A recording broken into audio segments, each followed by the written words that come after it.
Alright, so welcome to this new module. This is where you will learn the step-by-step process for successful Dynamics 365 deployment. So I'm going to explain you the step-by-step process on how you can get started with Dynamics 365. I'll show you how you can sign up. I'll show you what are the user management you can do, what security roles you can assign, how you can start using Dynamics 365. I'll give you the overview of each module, and then you will be able to follow this process and start using it. Right, so let's see what you will learn in this module.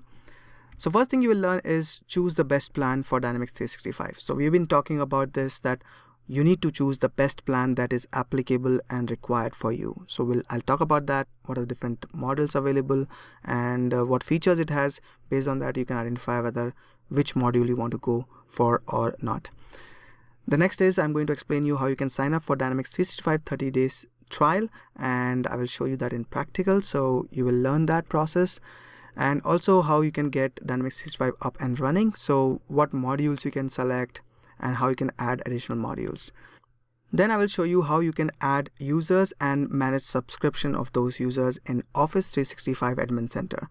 So we'll learn how to do that. Also, you will need to identify and assign security roles within Dynamics 365, right? So I'm going to explain you how you can assign security roles in Dynamics 365 for users. Then I'm going to explain you the basics of Dynamics 365 sales module. Then you are going to learn about Dynamics 365 marketing module, Dynamics 365 service module, Dynamics 365 field service module, Dynamics 365 project service automation module, and Dynamics 365 financial module.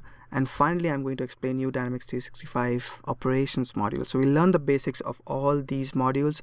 We'll not go into detail of this because individually they are huge modules and we cover that in our separate training. So I'm going to give you the basics so that you can get started.